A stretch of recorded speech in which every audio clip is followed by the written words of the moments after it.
We we partner with San Marcos District to put the Virtual Parent Academy classes on. There's a total of nine this series, and I don't remember what number we're on. Are we on five? Tonight, the class is on boundaries and communication, and perhaps Roxanne at some point can throw in kind of the schedule with all the dates for future classes if you're interested in joining us in the next couple of classes.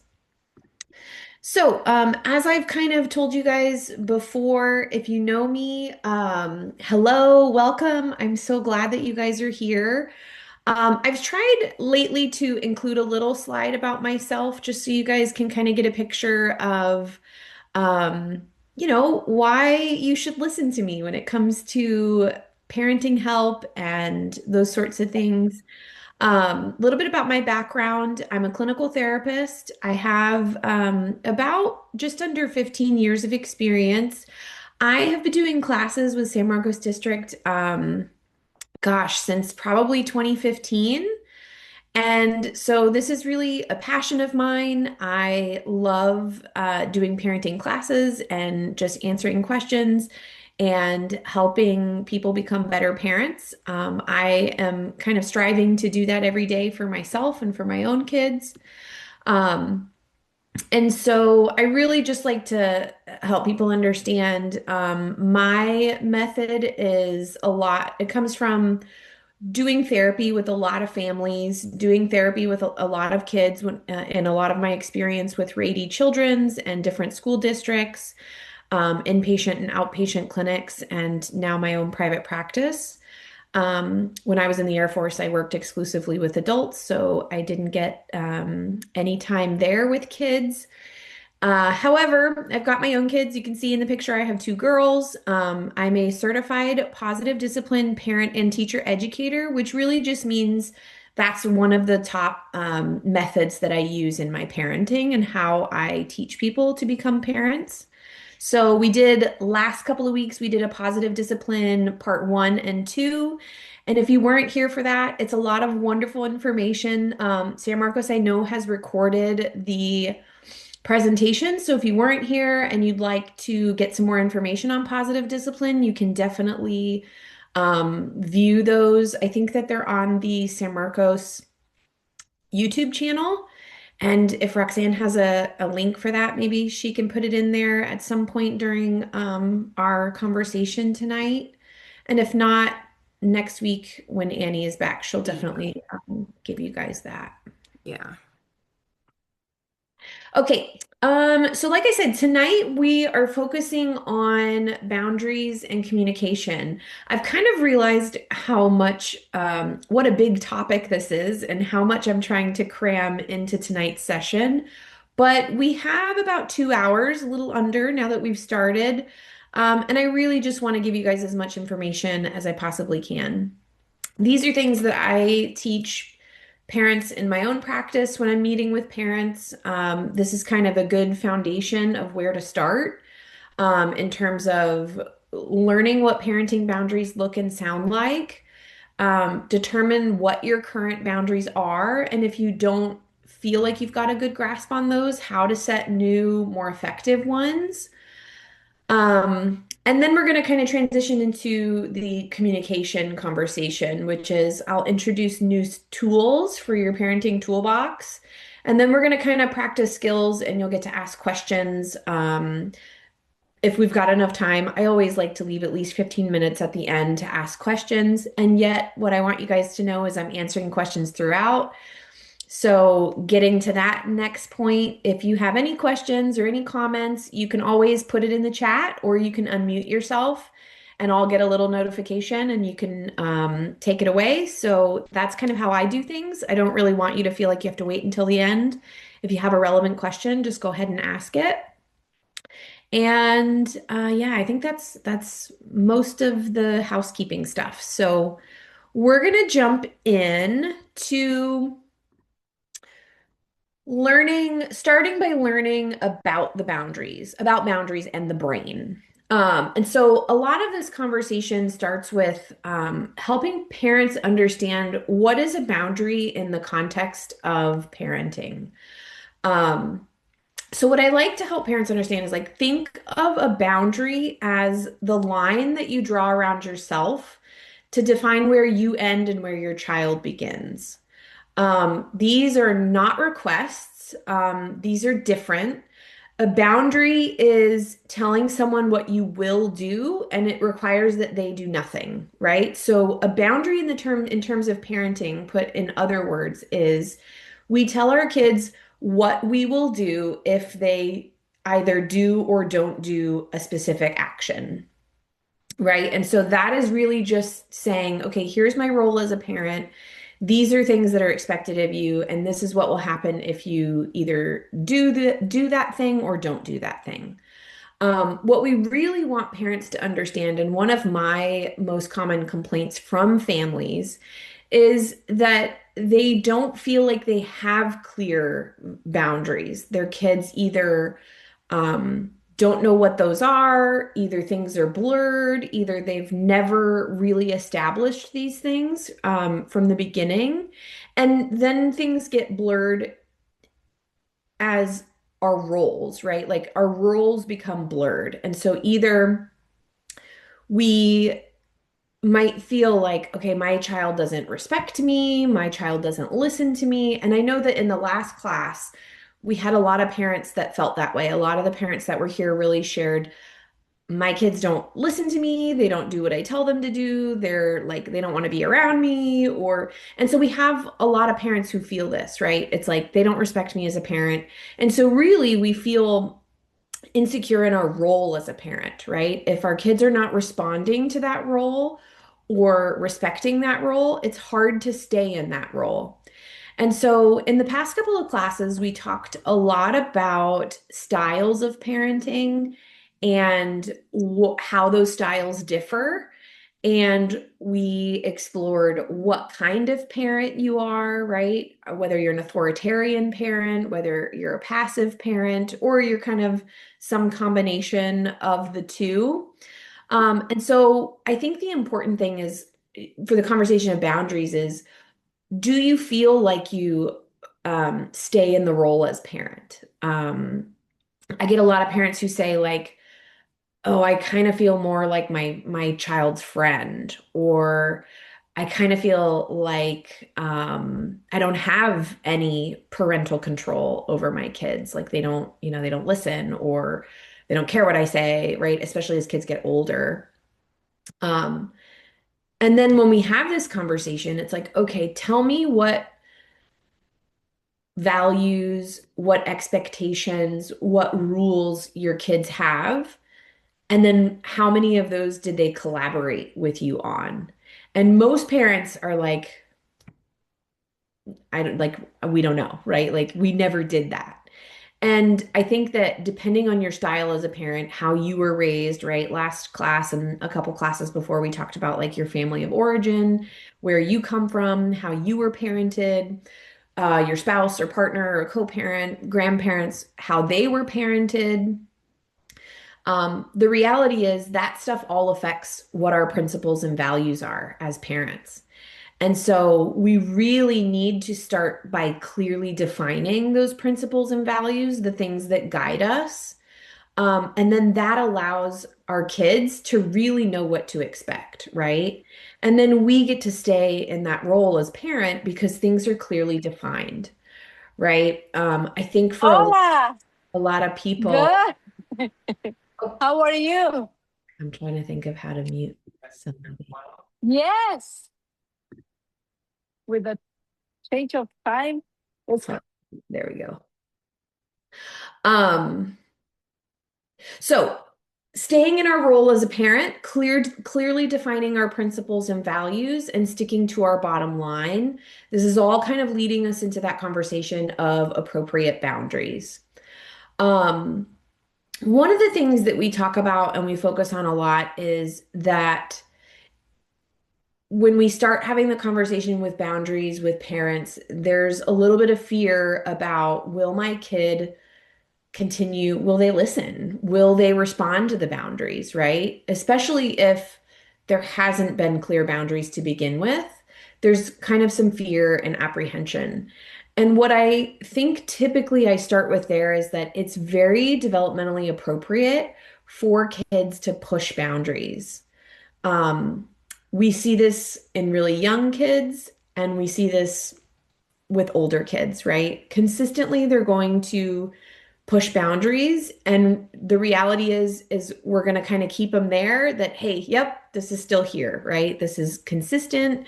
We're not giving this up, right? Everything is clearly defined and it's staying the same. And if we can kind of understand from our side that this is normal, it also takes away some of that emotion from the process, right? If we know that it's developmentally appropriate for kids to push, then we kind of can, oh, okay, like that's not my kid giving me a hard time. My kid is just having a hard time, and it's really normal for them to do that. I'm going to kind of consistently put this boundary back in, right? And be consistent, and then eventually they're going to work through that, right? The problem with that is when kids push boundaries and parents back off, right? Instead of backing off, what we need is the consistency and the follow through, right? But sometimes we tend to back off.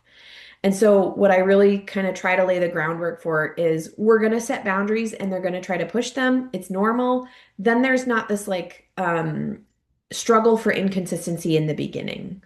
What we do know, and part of the reason why this is developmentally appropriate, right, is because uh, probably starting around 6, right, 6 years old is developmentally when the hormonal system is starting to develop.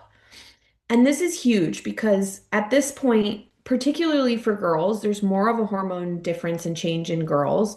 And yet for boys at this age, the hormonal system is developing, right? And so at 6, that's when this starts, when kids' hormonal levels really start to vary, which means we're going to have a lot more issues when we talk about impulsivity, with learning, right? With all those skills that are central to the prefrontal cortex that we've talked about and that brain development that is not there yet.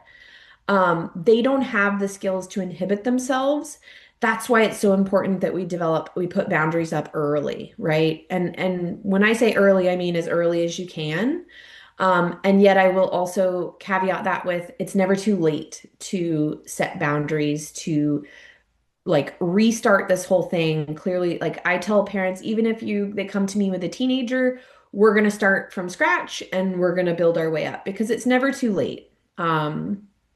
Now, it might be a little bit more difficult, right? Because if you think about it, that routine, that rhythm is not there if we didn't put those boundaries in early enough. And yet, that's okay, right? It might be a challenge, but all of this is a challenge. And so I like to tell people it's never too late, and yet let's try to do it early as we can. Um, and so, what we're going to say is all of this stuff when it comes to the developmental process and the developmental stages of your children definitely plays a part in how we parent, how our kids respond to our parenting. And so you might find things change, right? We have to be flexible. I'm sure a lot of you guys know that you have to be somewhat a different parent with different kids. If you're a parent of multiple children, you might also find that you have one of your kids who's like, oh, well, like you didn't do that with her, or he gets away with everything, or you did it differently with her. And the reality is, and I would start this young too, or as early as you can. And if you haven't already, you can just say, I learned something new. The reality is, we have to parent kids differently, right? Not only do they get a different parent, I strongly believe you were a different parent when you had your first than when you had your second, right? And so the reality is they're already getting a different parent. We have different resources, we have different temperament, we have different jobs and stress levels, we have, all of those things. We mature, we change, we're wiser or less wise. And the reality is, that affects things too, right? So I would even start early with the boundary conversation with your kids and say, it's okay that you feel like you're being treated differently because you and, your sister or you and your brother or whoever, right? You guys are different. And so I have learned that it's okay to parent you differently. And that's why things will look different for your sister or for you. And I think that's an okay and quite healthy conversation to have, especially up front, because then there's no like, oh, did I treat him differently? Or, oh, am I doing this different? It's like, hey, you know, I'm a different person today than I was when you were little, and that's okay, right? And you guys are different kids and you require different things and you have different strengths. And I think that that's okay. Sometimes that can help, particularly when kids get a little older and they're like, oh, well, you're doing this different. That seems to really help in my experience. Okay. So we're understanding that it's developmentally appropriate for kids to push boundaries and to even test boundaries. And at the same time, we want to stick to our bottom line and we want to really start to formulate like, what boundaries do I have in my current home, right? What boundaries do I have with my kids? And so taking those thoughts and kind of running with that conversation, why are boundaries worth talking about? And why do we spend half of this presentation, at least half of the time, talking about this? I'll tell you kind of quite transparently, the reason why I chose to include this in the Virtual Parent Academy is that most families that I've worked with in the past 15 years, most of them struggle with boundaries, how to set boundaries, what boundaries to set. And really, it was just coming from a place of necessity. In my impression, was that families really could benefit from hearing about learning about boundaries.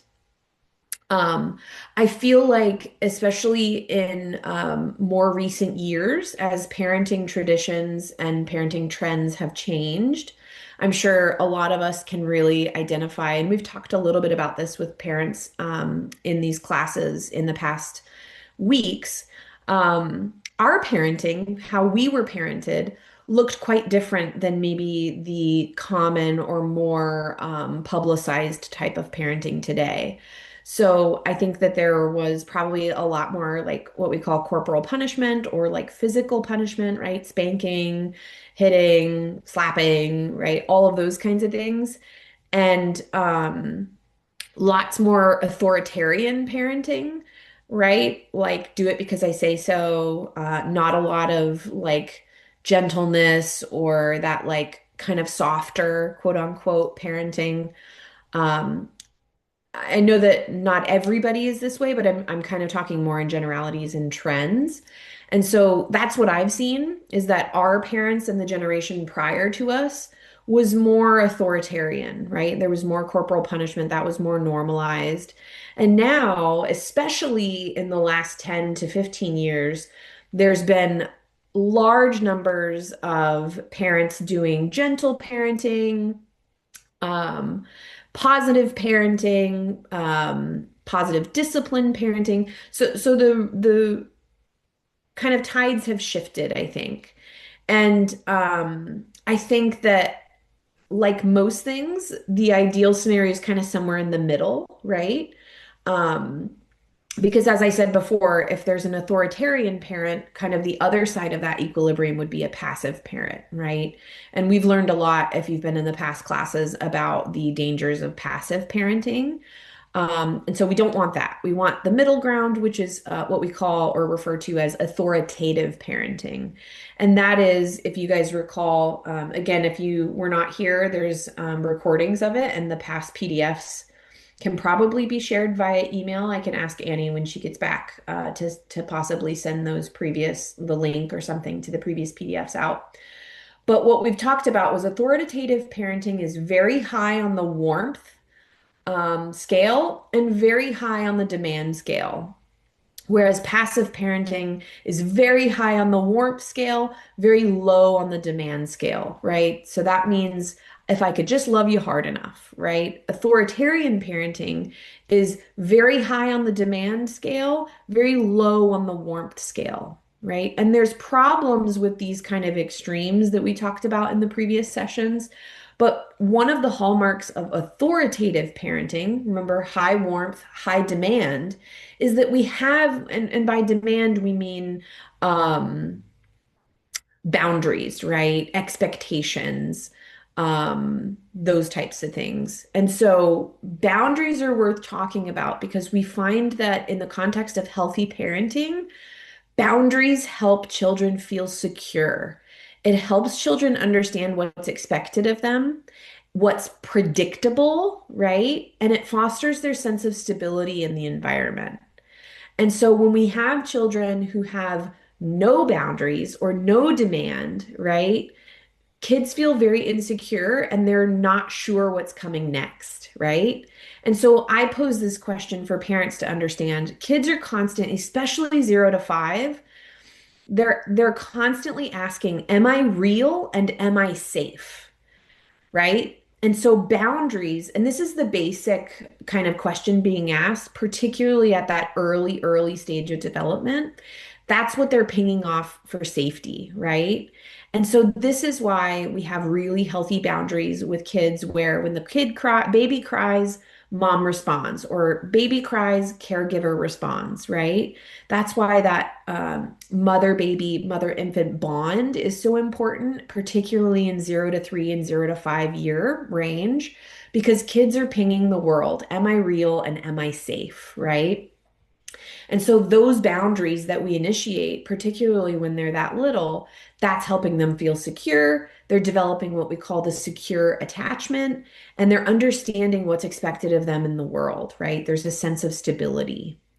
So that's the first reason why boundaries, whether we're talking about responding to a child when they're crying, boundaries when it comes to what you don't touch and what you touch, boundaries, and this changes as the kid ages, but we can talk about boundaries in those terms as well, right? What do we do when our kid cries?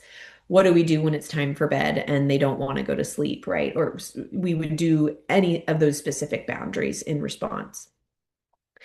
So the next reason, right, outside of security and predictability for human beings, particularly babies, then we talk about why boundaries are worth talking about for emotional development, right?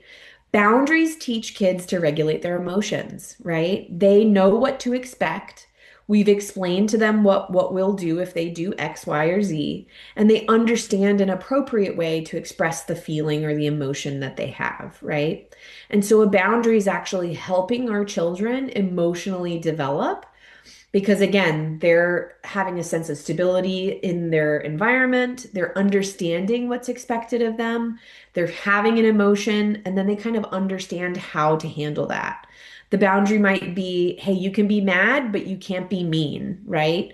Or you're allowed to be angry and you're not allowed to hit, right? That's a very good, very basic, emotionally appropriate boundary for a child. And I would encourage all of you to really look out for those. Okay, maybe I don't call it a boundary, but what are the things that that's expected of my child and kind of how have I dealt with that? And we can kind of um decide, okay, what boundaries have I actually set without calling them that? And this might be like a thing that you do after the class or tomorrow or on the weekend when you've got a little bit of time.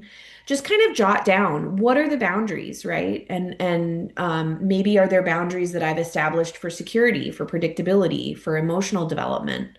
And as we go, you can kind of ask yourself some of these questions for the rest of these. Boundaries also help teach kids self-discipline, right? Respect for others, respect for social norms. They start to learn all of this stuff, right? Which is developmentally appropriate. They're going to learn, especially like at school. Okay, well, tells me the boundary is I can get mad, but I can't hit. Okay, well, I'm learning self-control, right?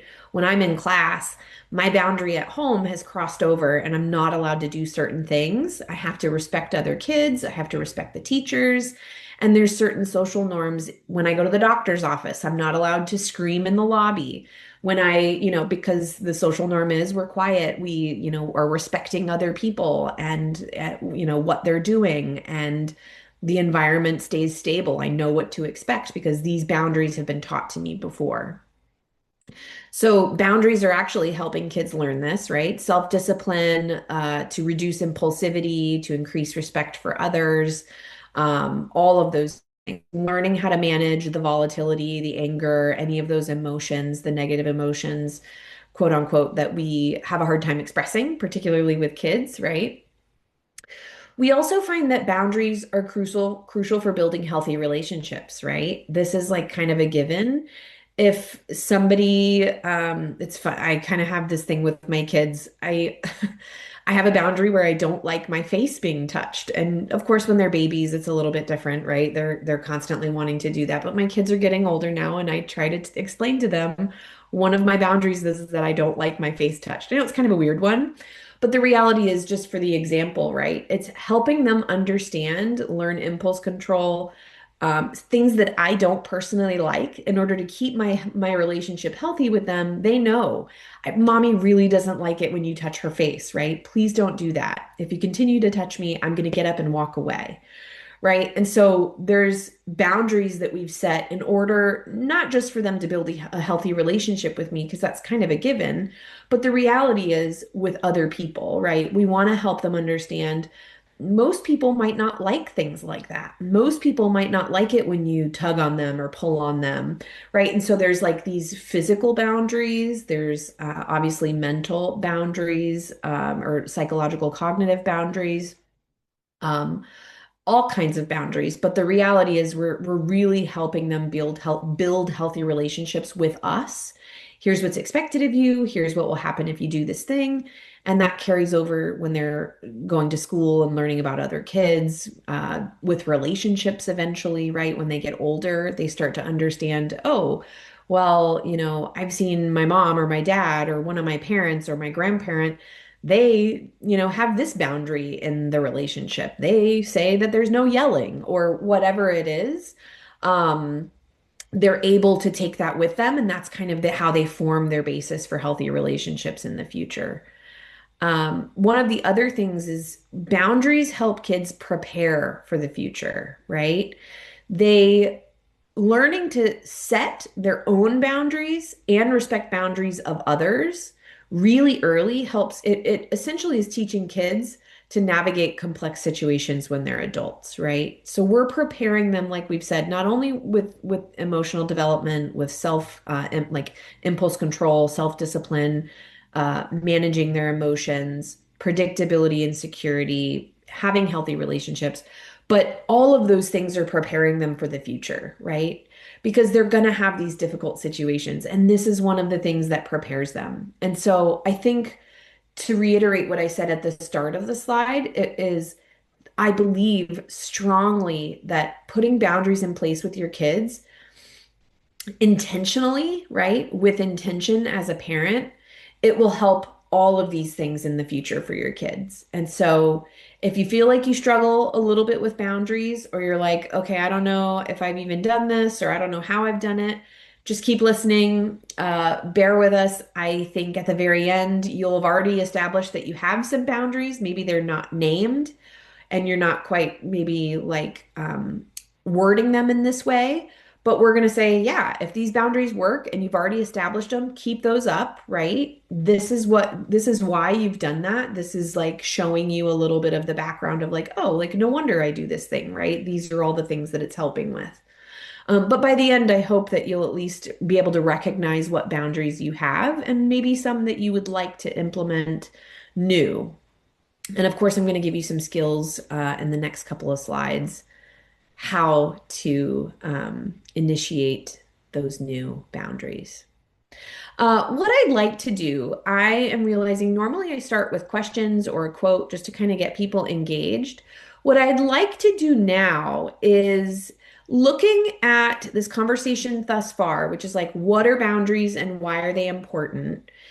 I'd like to hear from some of the parents, whether if you're comfortable on mic, you can unmute yourself and talk, or if you'd like to throw it in the chat. I find that that's often the most popular choice.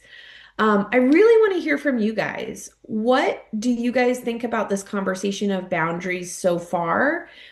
Do you feel like you're missing certain things? Has there been a light bulb or something that you've really gravitated to in these last few slides?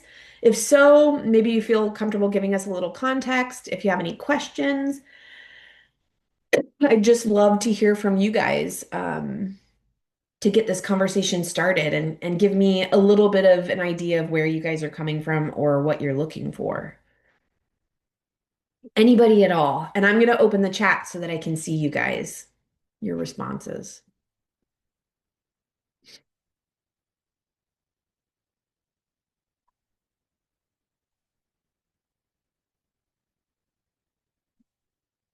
It's also my turn to like chug a bunch of water because I get like a tickly throat when I talk for a while. Yeah, how this relates to teenagers. Yeah, sure. So I assume maybe a lot of the conversations feel perhaps like we're talking more about younger kids. Um, but the reality stands. So if we think about like teenagers in the sense of like, okay, they've got a little bit more freedom. They're a little bit older, they're a little bit more developmentally, they're a little bit more developed, right? The reality is, what kind of boundaries do you have with your teenagers? Do we have boundaries that um, help them remain appropriate, right? Do they have boundaries in terms of like, okay, at school, you're expected to do these certain things? Boundaries at home within the way that you speak to us as parents, or talk to us as parents, or collaborate with us as parents. Are there boundaries in terms of, okay, there's limits to your curfew, there's limits and boundaries in relation to who you hang out with and what you do with your time? Are there boundaries in respect to their social media or technology boosts, their social media or technology arena, right? Like, are there boundaries with all of that? I think that my conversation would be, if you have boundaries, what are they? Are they effective? Do your teens respect the boundaries consistently? Um, all of this will relate to teenagers in all of those ways. So hopefully that helps answer your question. A lot of this happens at home naturally. Understanding when the children are responding, how they're responding is a challenge. Feels like steering a giant boat. I think that's a really great way of putting it. I think absolutely it comes up naturally because boundaries is probably where a lot of conflict typically comes from, right? Because we impose some sort of boundary, whether it's just a rule or, right? Because we could probably call a boundary a rule, if we wanted to put it in that language.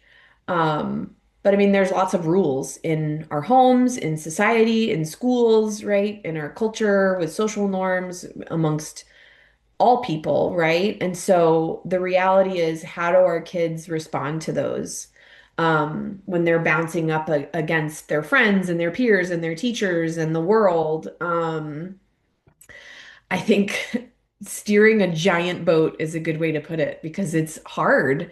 And I think that's a really nice metaphor or, analogy. But the reality is, yeah, you're kind of watching. How are they responding? Are these too strict of boundaries? Can we kind of let loose a little? Like, could we kind of lower the demand, so to speak, just a little bit?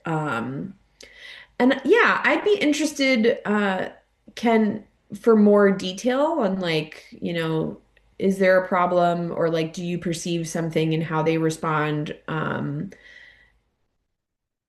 I think by this point you probably know your kids. And then you might just say like, is this a problem? Is it a problem? How, like what kind of boundaries I'm put or what kind of limits I'm putting on them? Is it too strict, too loose, right? Like maybe there's more, maybe that's more of the challenge. Kim, it's a topic I struggle with, find most difficult because I didn't put boundaries in place as early as I wanted. Okay, my son will not listen to limit setting. He fights us on bedtime.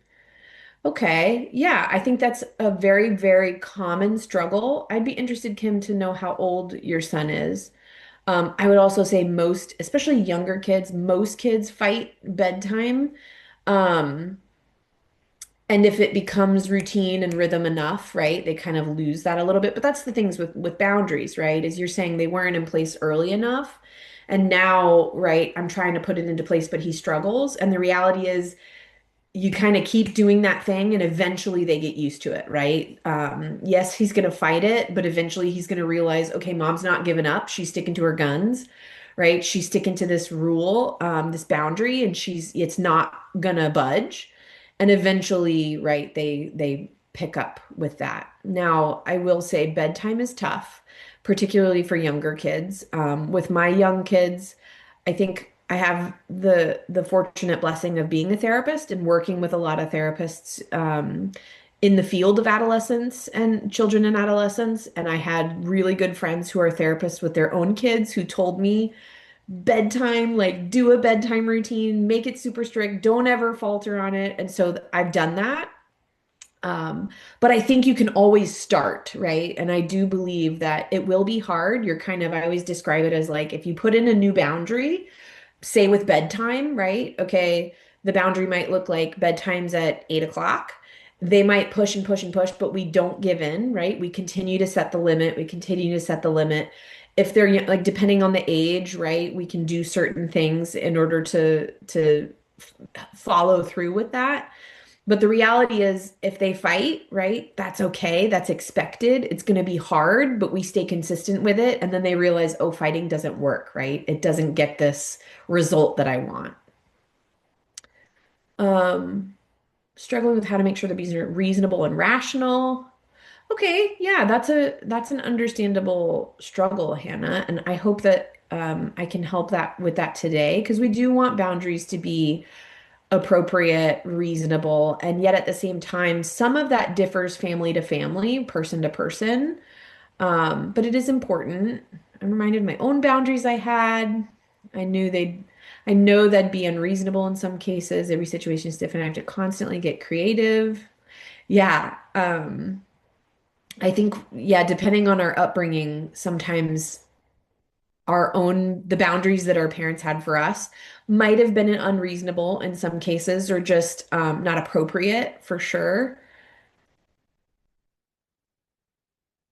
Okay, the response is defiant. Yeah. Now, what I also will say is that defiance is extremely, extremely normal, yet incredibly frustrating for parents.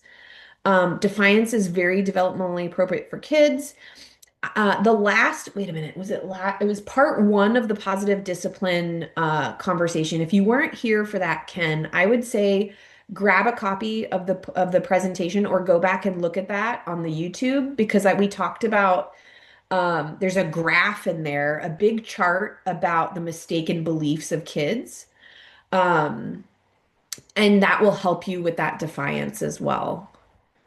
Um, okay.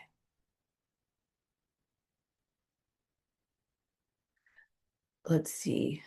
I'm trying to read all these comments. Thank you guys so much for the comments. I hope I'm able to address these. And I love it when you guys, because this is what I'm here for. I love it when you guys comment. Um, how to deal with boundaries when it comes to phone games for a 5-year-old. Seems like he craves it more and more. Yes, Lavon, I hope I'm saying your name right. They will crave it more and more. All of us will crave it more and more because that's how it's designed, and the way that it acts on the brain and the neural pathways is definitely going to make us crave it. I would argue for 5-year-olds, I'm going to do a talk on social media and technology. One of the classes will really greatly help you with this conversation. But to put it briefly, I would not allow a 5-year-old to play phone games at all. So if you're willing to change or you want to change that, then I would argue definitely removing that. And it might be easier to just take it away in general and say, look, I've learned something new. And I'm sorry for, giving this to you in the past, Mañana, no más. Es que irá. but I'm gonna Suena do la. it anyway. Um, and so the reality is that's going to be a difficult boundary. And yet, what you're going to do is you're going to say your boundary. I know I've allowed you to use it in the past. I'm removing the phone permanently, and we're not going to get it back. And I know you're going to be upset about that. And this is my choice. And then every time he wants it or says that, we're going to repeat that boundary, right? And it's going to be really difficult, particularly because what screens and games do to the brain. But the reality is, he's going to be a lot better without it. That's my brief answer. And if you want, come to the social media conversation. We'll have much more information for you there. Darla, super helpful, behind in my parenting knowledge, learning the context of family origin, helps me understand. I've probably been avoiding structure because upbringing, yep, was austere. Absolutely, being opposite can probably cause issues. I mean, you absolutely, Darla. And I really appreciate your vulnerability there because the reality is, I've talked about this so many times. Parenting is so hard, and there is no like guidebook when we first start out, and there is nobody saying this is exactly how you do it and this is what's right. I think for you, you have to decide what's right, and you use, your best judgment. I, even as a therapist and doing this for 15 years, I still need help. I'm still reading books, I'm still reading articles because parenting is hard. And so give yourself some grace. You're here, and so thank you. You're all here learning, and that's incredible. And I know all of your kids will benefit.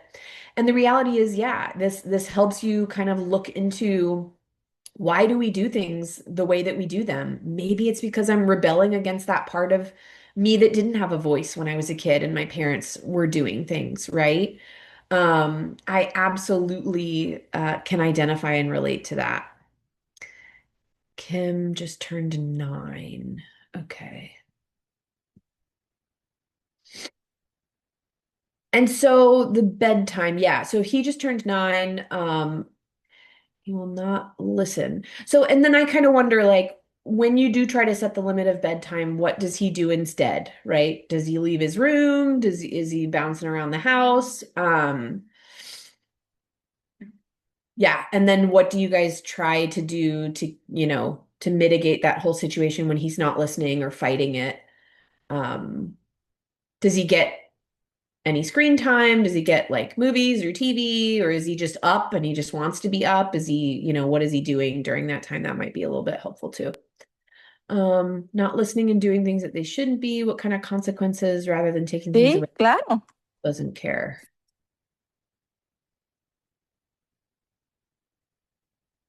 Okay.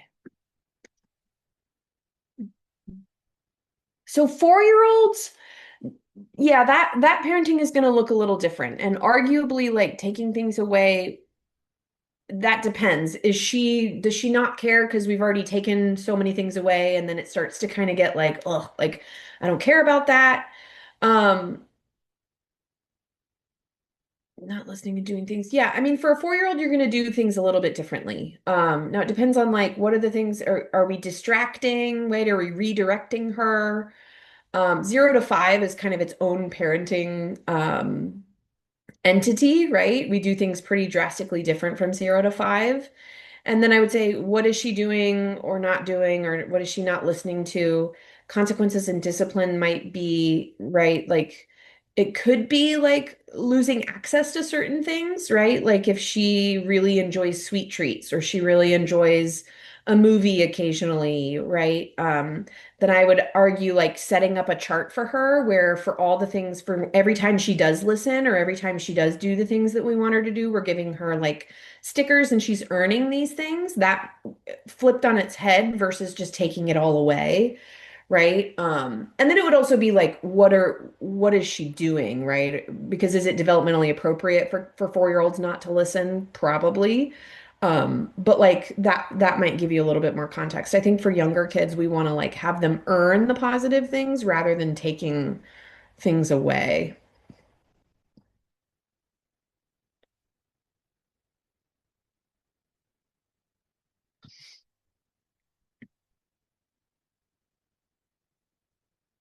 Okay, great. So it sounds like checking in with the school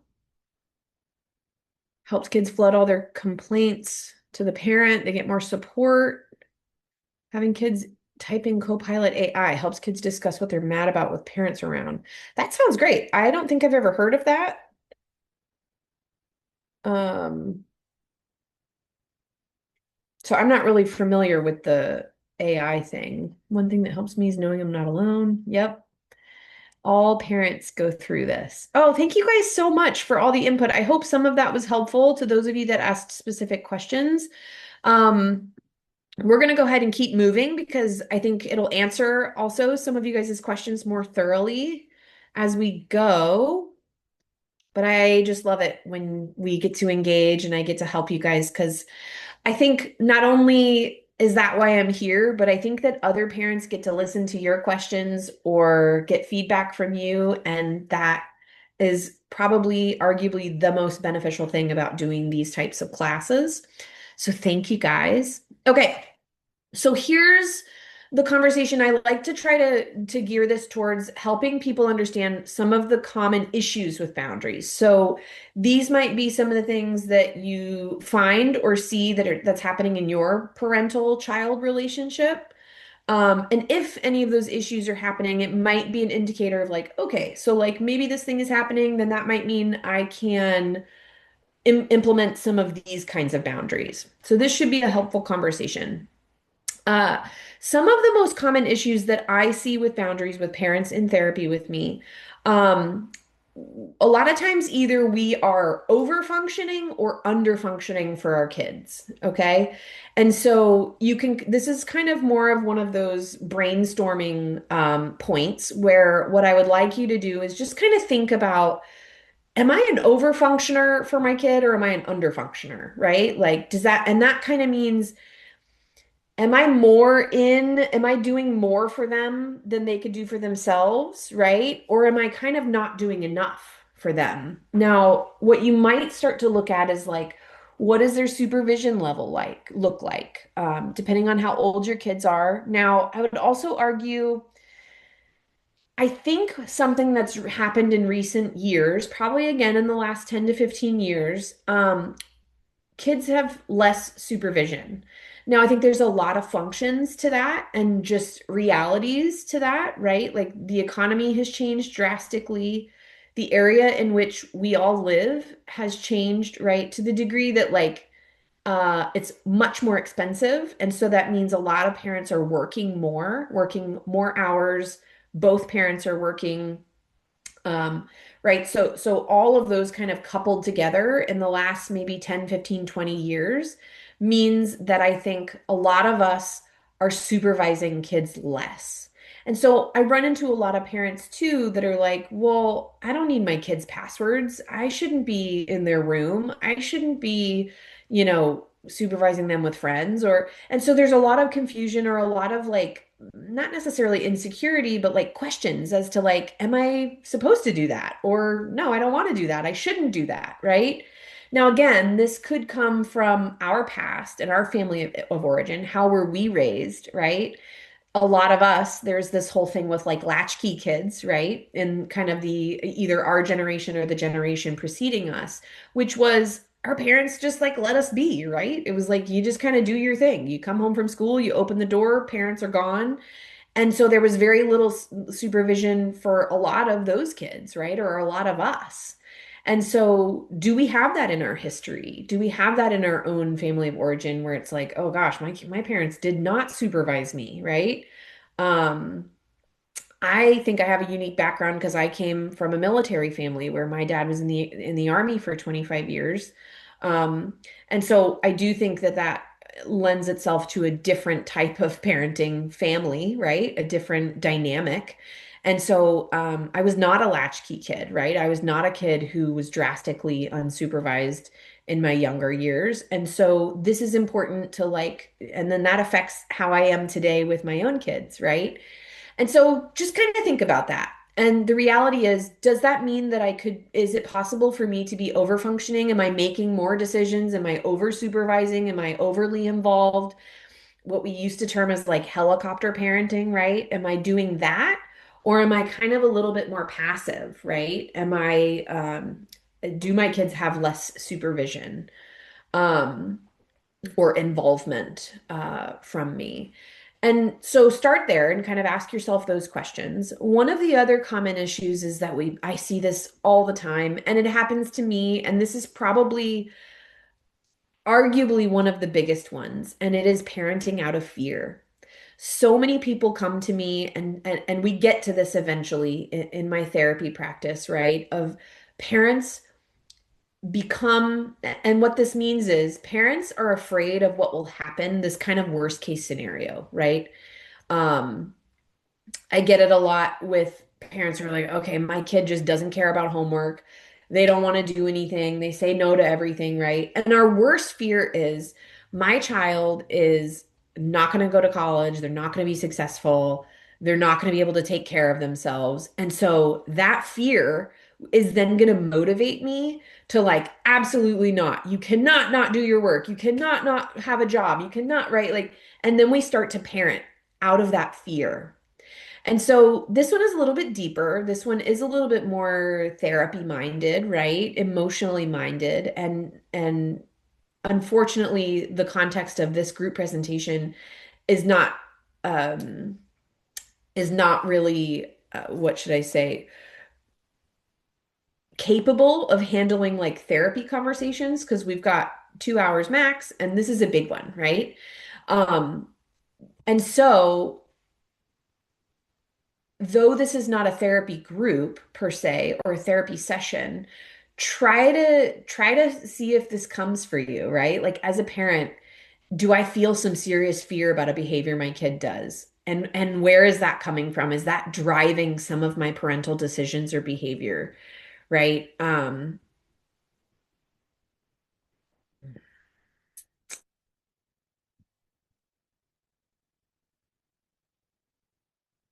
Okay, yeah. So think about that. Are you parenting out of fear? What's your worst fear? And does that motivate some of your parental behavior or conversations or limits, boundaries? And arguably, that's an issue because we don't want to act as a parent with our worst fear in mind, right? And I know it's really difficult, and I tell parents this a lot. Um, our kids will surprise us, right? They're incredibly resilient, incredibly adaptive. That's kind of the beauty of human beings. And what I'm not saying is we just let them do whatever we want because, like, the worst fear is not going to come true. I mean, sometimes our worst fears do come true. I would argue those are much more rare and statistically less likely, right? And yet, there could be a fear if your child is becoming violent or acting volatile or has extreme relational anger or impulsive anger problems. One of your fears might be like, okay, he might, end up with some conduct issues or getting into trouble with the law or like totally an accurate or appropriate fear, right? If we've got some of that stuff.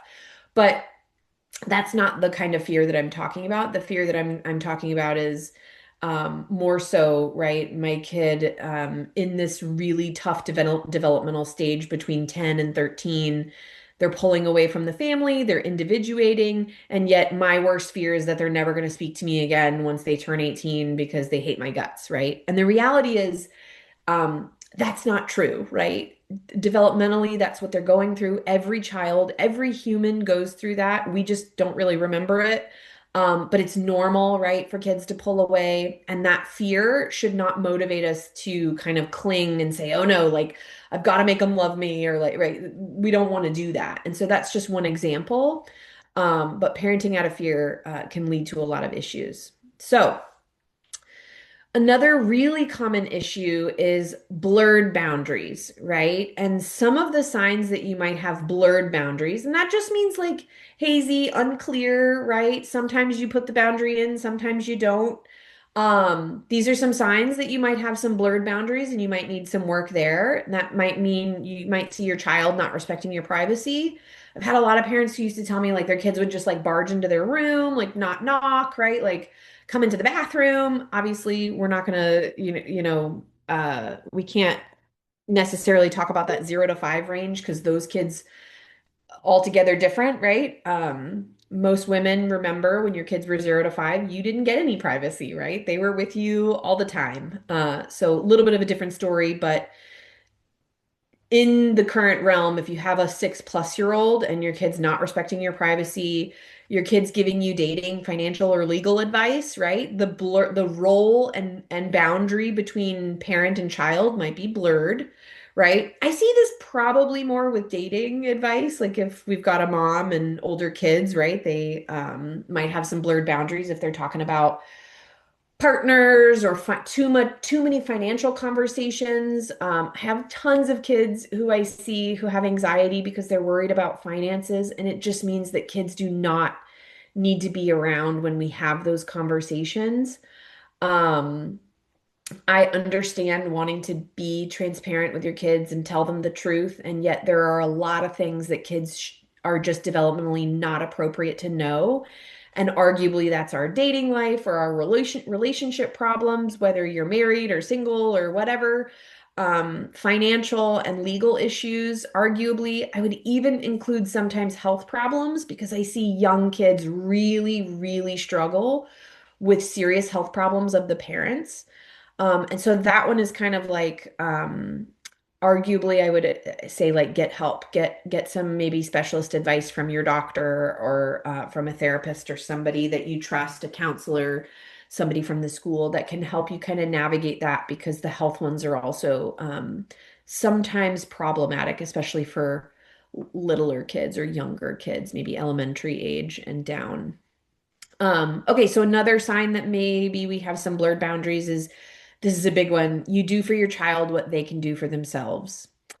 Um, if I could say, I have seen more parents for especially teenagers, right? When kids start to get teenagers and they don't know how to do laundry and they don't know how to cook and they don't know how to clean up after themselves and they don't know how to go grocery shopping, right? These kids, we have to start teaching them, right? And these are those blurred boundaries. Are we doing more for them than they can do for themselves? If we are, arguably, we're taking away something that I call their self-determination, right? And this goes back to some of the conversations that we had in part one and part two of positive discipline. So if you're interested, you can go back to those. Kids feel best and perform best when they feel like they have a sense of belonging and purpose, right? Meaning and belonging. If we don't give them jobs that they're developmentally appropriate for, or we don't include them in the tasks that they're able to do themselves, we're robbing them of that, right? And so I see a lot of kids who become they're at a detriment because we're doing for them what they can do for themselves. So the whole reality of this is if you didn't start early, right? And there's a lot of stuff in like the Montessori way of doing things. They teach kids really little, right? Toddlers how to do chores and they're watering plants. And um, I think, again, fortunately for me, being a therapist and doing this for 15 years, I started that with my kids very young. But if you didn't, now's the time, right? And this goes now down to setting what your expectations are, collaborating with your kids, and then there's the process of teaching, right? Then there's this student-teacher relationship, which we've talked about the word discipline. The root of the word is disciple, and that word means teacher student implies a teacher student relationship. And so then what you're going to do is you set the boundaries. They can do all these things themselves, but I have to train them to do them, right? I have to teach them how to do it all. So I'm teaching laundry side by side, right? And then I'm teaching cooking and dishes and, you know, meal planning and grocery shopping or whatever, right? And they're doing it with us alongside of us.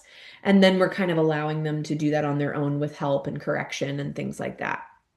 But that's kind of the fix for this common issue. And I figured I'd give you that now, which is please don't do for your child what they can do for themselves because we're really robbing them if we do that. This kind of goes back to the second point, which is like oversharing, treating kids as friends. I would argue that as a teacher, we should treat our kids warmly. We should treat our children friendly, right? And yet we're a parent. I think to say that I'm your parent, not your friend, is kind of harsh, but to say, I can be both, right? Like I can parent you, I can guide you, I can teach you, and I also really want to like you and love you and be around you and spend time with you and be compassionate, right? Those are my goals as a parent. So I don't necessarily know that treating our kids like friends is bad, but they're not our friends, right? First, they're kind of our disciples. They're learning from us, we're teaching them. And so oversharing just implies that we're treating our kids in the wrong role, right? And so treating them friendly is wonderful, but we don't want to treat them as a friend and not as our like student, right? And we definitely don't want to overshare. And if you have questions about what you should share, like I said, seek good advice, good counsel. Find somebody that you trust to say, like, hey, should I tell my child this? Like, depending on how old your child is, that's gonna, depend on whether they can handle that information or not. And largely, I would argue we can say things in a way to our children that get a message across that convey some meaning without telling them exactly what's going on. And that's probably my best bet there.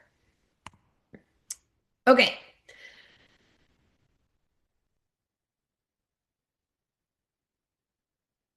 Oh yeah. Nancy says kids forget backpacks.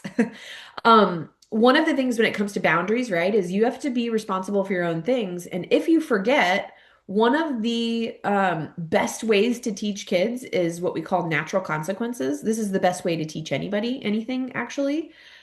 This is better than what we talked about earlier. There was a parent who was saying, like, I take things away and they don't care. That's what we consider negative reinforcement, right? Something negative happens when they do the behavior.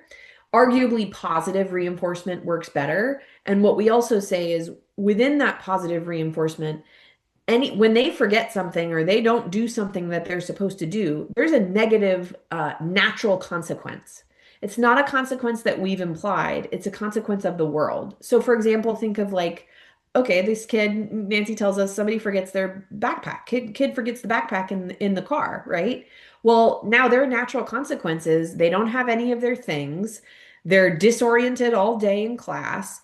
They're in trouble from their teachers, perhaps because they don't have their book or their pencils or their stuff or their homework. So they get a zero on that, right? There's natural consequences to doing to actions that are beyond the realm of the boundary. And so those are the best consequences. Another example might be like with really young kids, right? The natural consequence of not putting on their jacket before a walk is that they're really cold, right? And then when we get home, it's like hey, I'm not going to do that again. I'm freezing. And I might even start to sniffle or cough or sneeze because of it. And who wants to feel sick? Those are kind of what we refer to in the behavioral world as natural consequences. So thank you for bringing that up, Nancy. Okay, this is where we kind of get into the meat of the presentation in terms of like skills to take home, ways to set new effective boundaries. The first and foremost in my parenting methodology or method is relationship is always the foundation. And if you've been to these talks before, you've probably heard me say that a million times. And that is because it's so important. The foundation of positive discipline is that the relationship, right, that sense of belonging, that sense of security, and that sense of meaning. And yet also just in my career in psychiatry and psychology is relationship is always the foundation. None of these parenting techniques or strategies are going to hit if you don't have a solid relationship with your kids. So I would say start there. I see a lot of parents that are like, well, my kids don't listen and my kids don't respect it's like, what kind of relationship do you have with them? Is it warm? Do they come to you when they have problems? Do they want, to be soothed by you? Is there compassion and empathy and understanding, right? Has there always been? Now, it doesn't mean you're perfect, and it doesn't mean that you do it in every scenario, and it doesn't mean that you don't lose your temper and you don't do or say things that are hurtful. Now, it does mean we repair and we apologize and we say, I made a big mistake. I'm really sorry. I said that. I shouldn't have. I know it probably hurt you, and I'm going to try really hard not to do it again, right? That's part of relationship. And so when I see people, my first question is, what is your relationship like with them? Right. And if it's not good, you have to repair it first. I did kind of a whole talk on that earlier in the series, so you could definitely look back for some of that information as well. Okay, so we're setting new boundaries. We want them to be effective. You've got a decent relationship, and we've got this working or repaired or kind of working to be repaired relationship. We're going to define our boundaries, right? What are my values and what do I stand for as a parent? What are my expectations for my kids, right? The boundaries are okay for a teenage kid. It's expected of them that they get up and go to school. It's expected, the boundary might be that, they need to at least be earning C's. My values are that they try to contribute to the household, right? My values are that they take care of their own health in some way, right? Bathing, brushing teeth, looking at, right? These are all things that we should be defining. Um, Part of that is making your expectations known to your family. And I recommend a family meeting. We talked about how to do this in part two of last class. So again, you can refer back to that. You're going to hold a family meeting and you're going to make all the expectations known. What are our values as a family? What do we care about? What do we stand for? And then you're going to establish both your boundaries and their boundaries together, right? Honesty is important. You're going to write it all out. And then we're going to start that with that consistent follow through. So, okay, we're making all of what are our boundaries? What are our expectations? What rules, so to speak, do we have in the home? Who contributes to what? And what will happen if they don't do XYZ, right? One of the most important, and I talk about this all the time as well, and that's modeling, right? Modeling what we stand for and what our boundary and modeling good, respectful boundaries and respecting the boundaries of others is paramount because this is how children learn, right? If you look back to maybe some of you have really young kids, some of yours might be older. If you can remember that 0 to 5 range when your kids started really talking, right? That talking was made possible by modeling. And it's by way of what we call mirror neurons. The neurons in the brain of babies are designed to model what they see. So that's how they walk, that's how they begin talking, that's how they learn everything about the world. And that's why it's so important. You'll probably hear doctors say this. They need to be watching you walk. They need to be watching you talk and hearing you talk, right? Because that's how they learn. They're going to mirror. Their brain is just wired to mirror all of that. And arguably until kids age out, right, and they get much older, they become adults, and arguably their brains don't stop developing until anywhere from 25 to 35, right? That's kind of our new research telling us even 40. We have to model to them because that's what their brain is wired to pick up on. That's what their brain is wired to learn from. Which is also why I say, as a child parent student teacher relationship, teaching is so good, right? Walking them through these tasks that you want them to do. Uh, let's see. Nancy's talking about positive parenting, but never, I can't see this comment. Never any meetings, then that's not positive parenting. It just feels like talking at the dinner table. Um,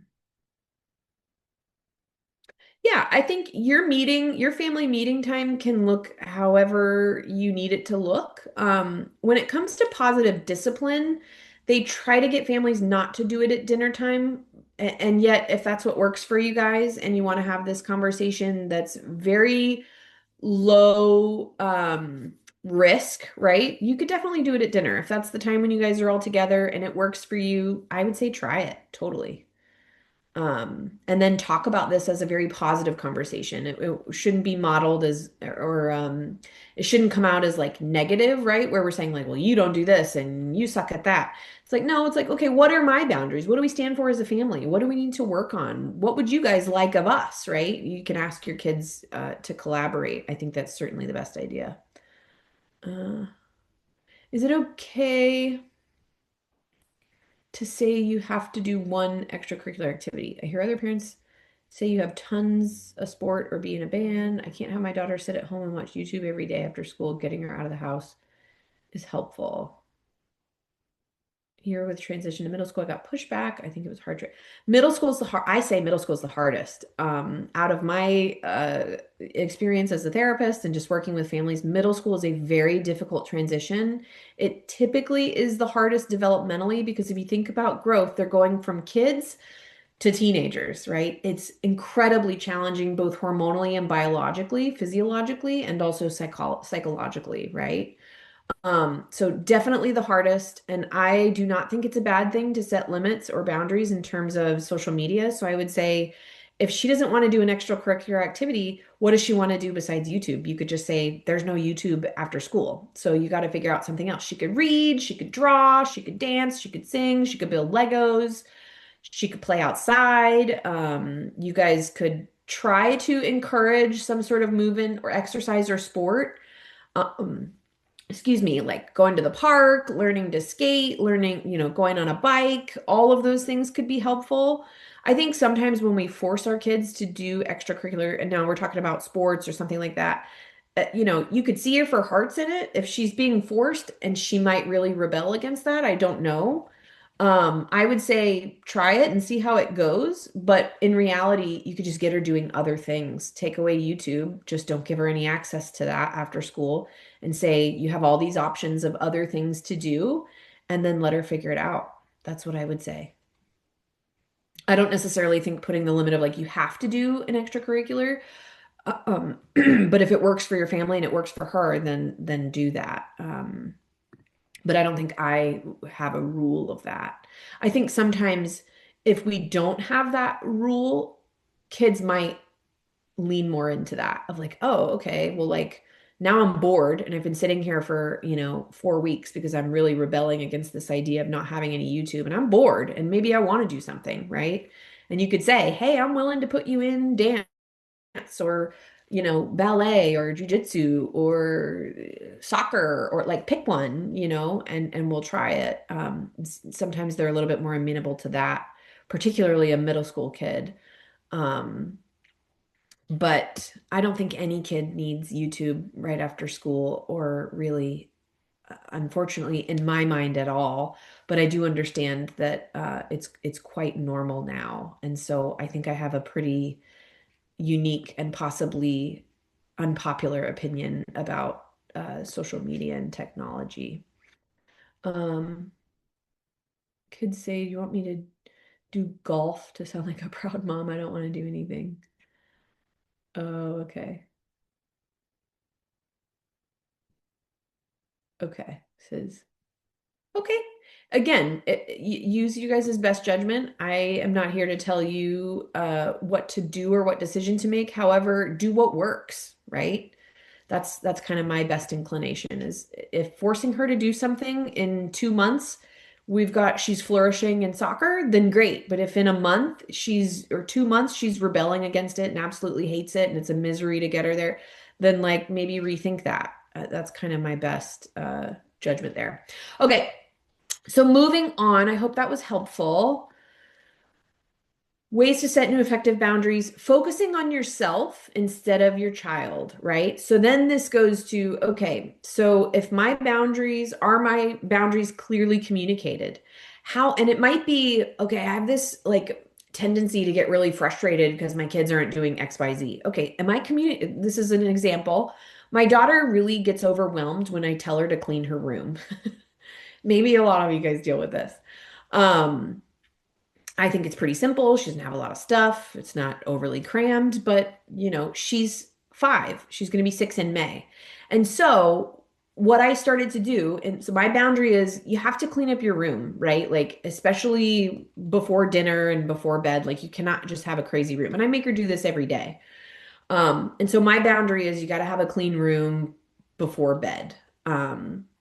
And so what I started to realize was there was pushback, right? She's resistant. It's this like, she's got some dramatic flair in her, and it's like, oh my gosh, this is so hard, right? So I'm like, okay, I start thinking, how can I communicate this more effectively? There has to be some things that I can do, right? And not just totally focus on her and what she's not doing.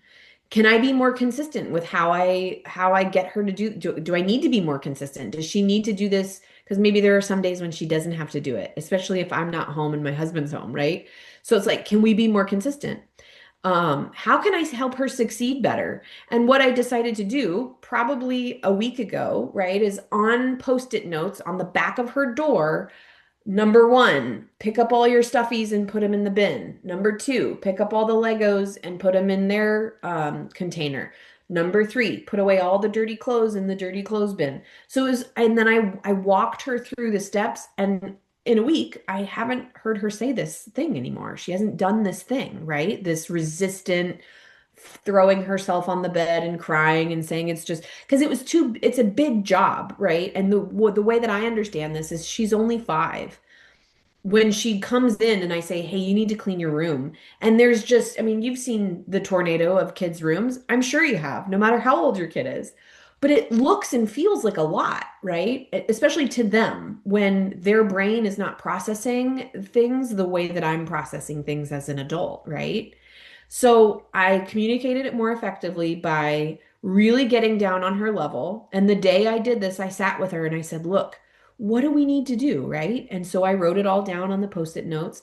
And now the goal is to be more consistent. I've communicated more effectively. I've given her little post-it notes. I've asked how I could help her succeed, right? How can I help you? Well, maybe like writing it down would be a good thing. And you could look at that, right? And it'll help you not feel so overwhelmed because I get that, right? And now I just have to get with the consistency thing, which is like if I'm not there or my husband's there, it's like, okay, well, let's all figure this out and have her clean. And that's what works, right? Is like this new boundary is more effective because I focused on myself instead of her. And so kind of moving forward, we want to also help our kids feel the impact of cross boundaries. I talked about this earlier, so this is kind of the perfect time to briefly mention it and go back to that. That's the consequences, right? Whether they're natural consequences or imposed, we have to help them feel the impact of those cross boundaries, right?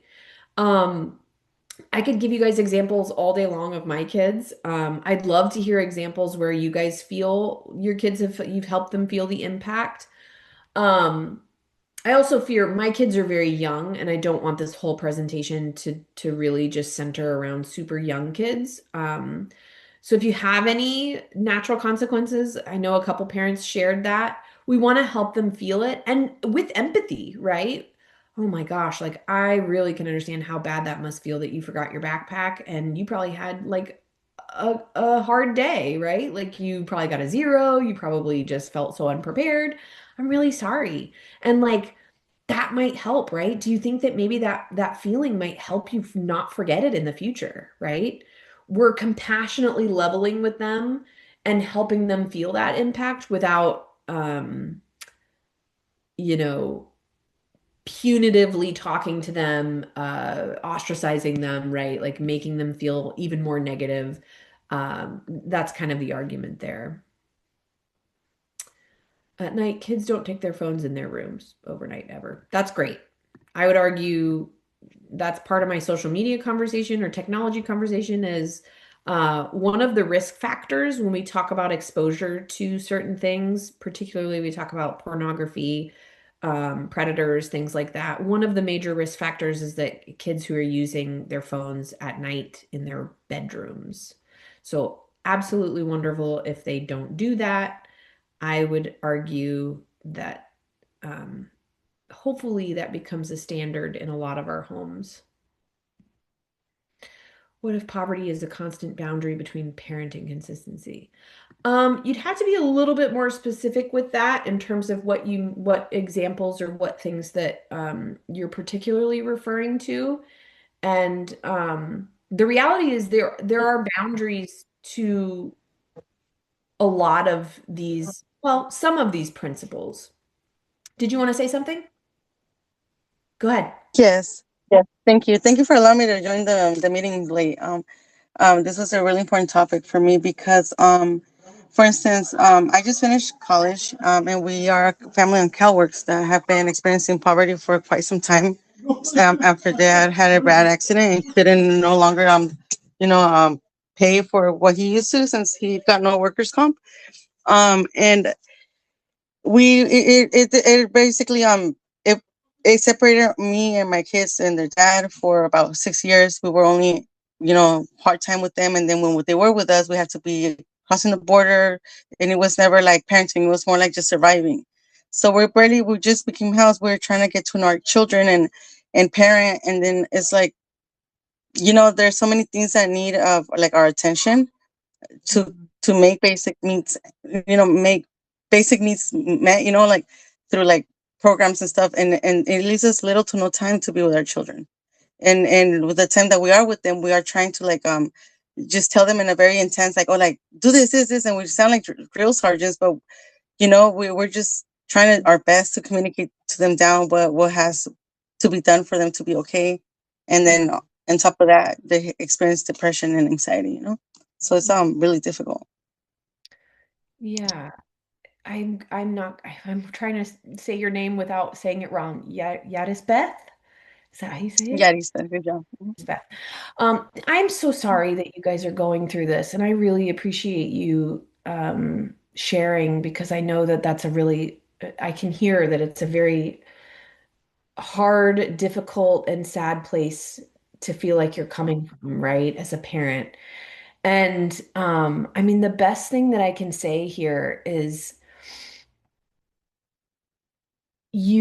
it sounds like you guys are giving such a good example to your kids of like hard work and just doing what you can, right?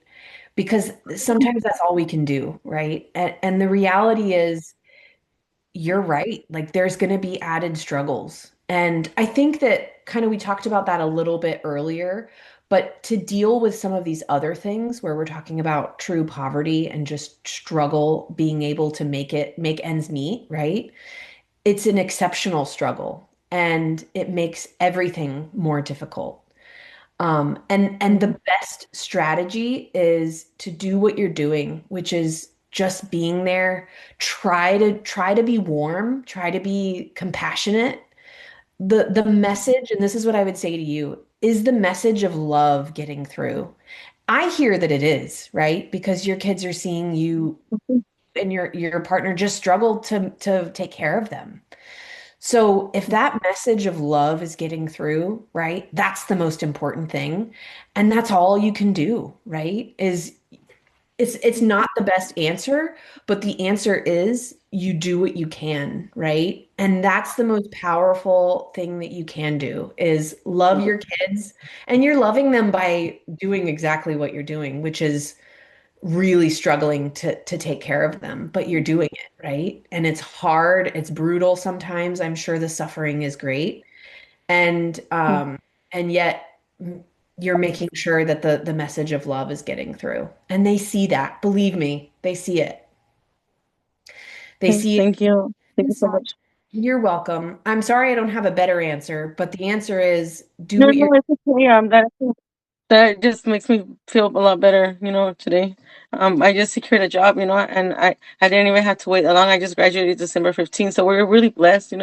Things will get better soon already and like really fast. And congrats. we will become sufficient family. It's just they've been waiting for way too long, and I guess they're overwhelmed, but I'm sure they're gonna be okay. Thank you.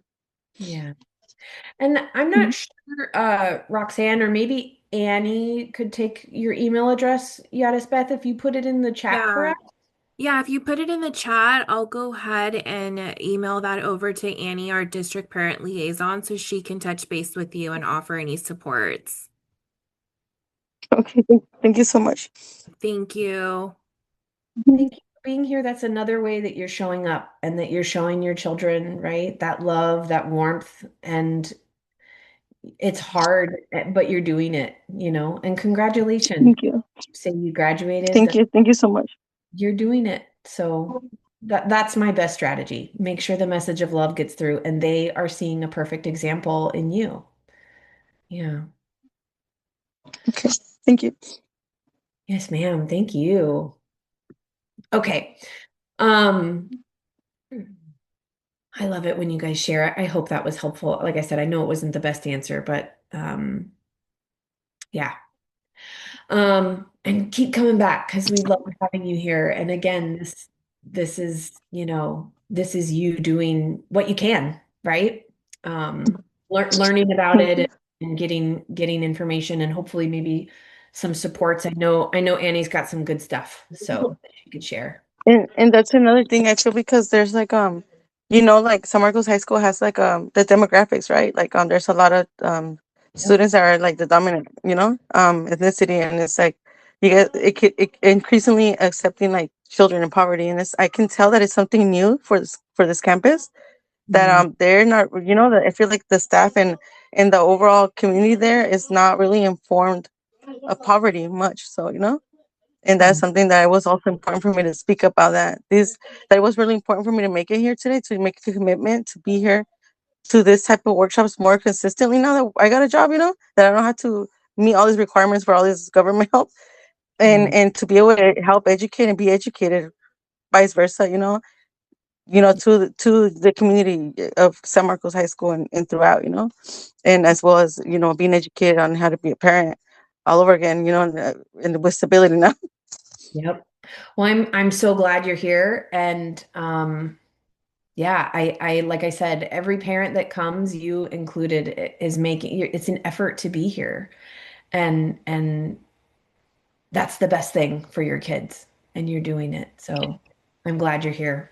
Thank Which you. leads us to this last thing, which is don't beat yourself up. Don't beat yourself up. This is so hard. Setting boundaries with your kids, learning, about parenting. All this whole thing is just so hard, right? So don't beat yourself up. Give yourself some grace.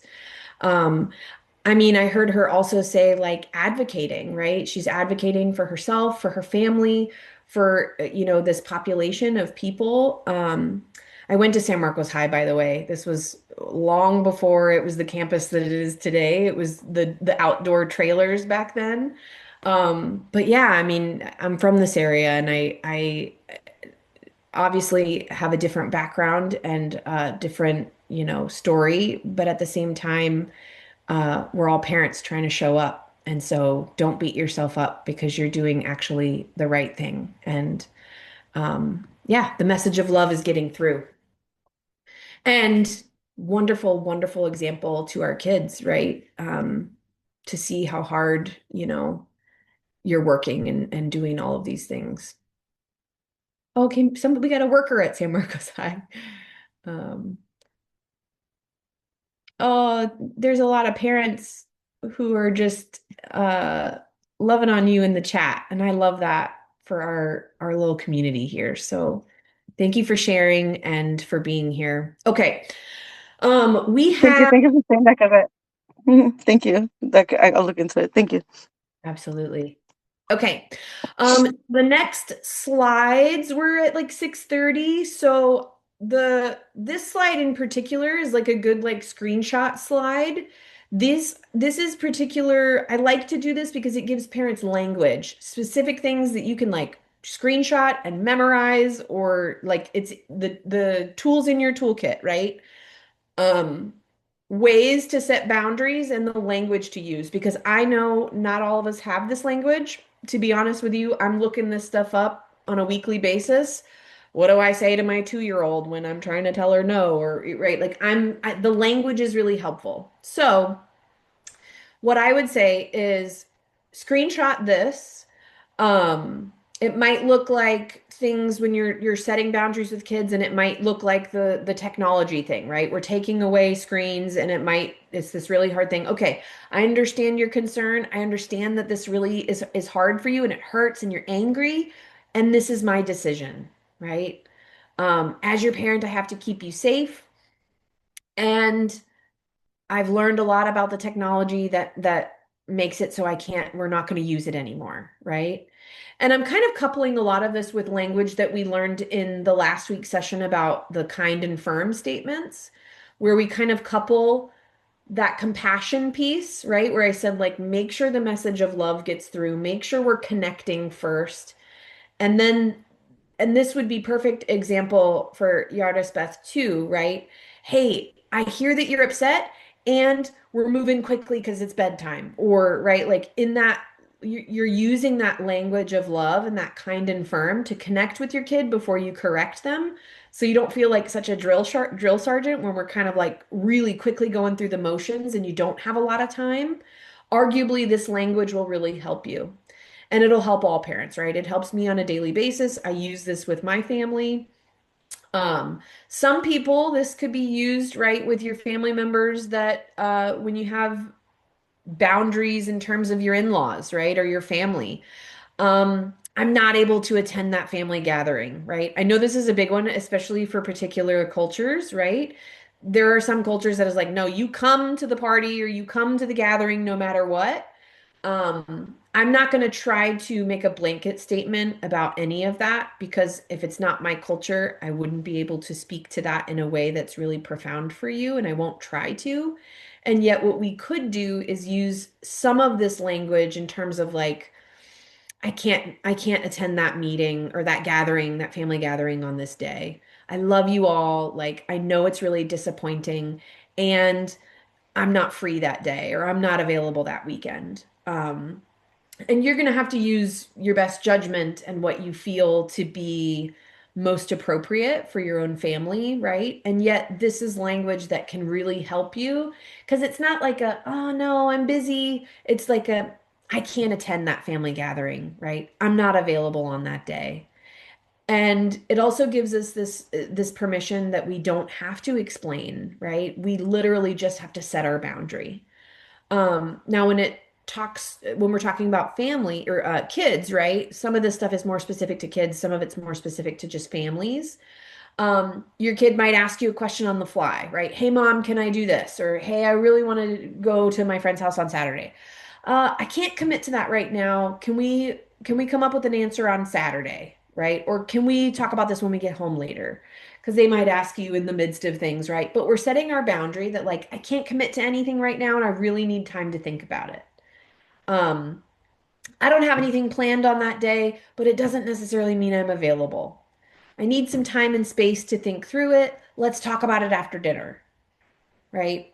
Some of the language is really going to give you a reprieve from feeling pressured, from feeling like you have to answer right away, from feeling like you don't have the right language to tell your children no.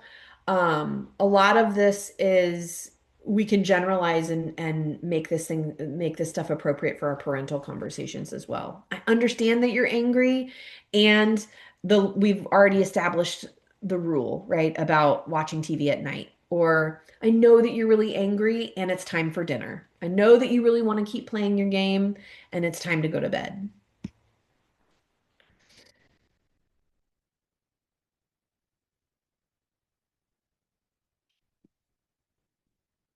Okay. Okay. So, a little bit of a guide. You're going to want to set boundaries from a place of calm leadership, right? We're guiding our kids, we're not Huh? punishing. So we definitely want to watch our body language, watch our tone, right? We're not punishing when we set a boundary because the argument is, has the boundary been set before? Are they aware of the boundary? And we can be calm and lead while we guide and parent, right? So we want to make sure if we're setting a boundary, hey, I love you and you cannot jump on the couch, you can come jump over here, right? We're calm, our tone is good, our body language is warm, right? We're not like yelling, we don't have an angry tone. Our body language is not intimidating. We're not tensing and right? They can't see it on our face that we really want to explode. So the reality is pay attention to that if you don't already. We're going to set boundaries from a place of calm leadership. It's not always possible to be calm, and yet this is the hardest part that I believe about parenting is calming and regulating our own emotions to the degree that we can then handle the emotions of our kids. Use firm and loving language. We talked about kind and firm. That was also in the positive discipline conversation. It's time to turn the TV off. I know you want to watch more, you're frustrated, and we agreed that it's time to turn it off. I'm And we struggling every day with it. Yeah. oh, did somebody want to say something? Oh, okay. Um, so this is another really helpful thing is there's ways to find creative yeses, right? And so what we do is we try to get creative instead of saying no all the time. No, don't hit the cat, right? Let's use gentle hands. Hey, no, we're not having ice cream for dinner. You know what? Yeah, let's have ice cream on Saturday, right? Or no, we're not having that for dinner. Yeah, I'm going to absolutely put that on the menu for next week. I'm So, having a lot of issues every night with my son.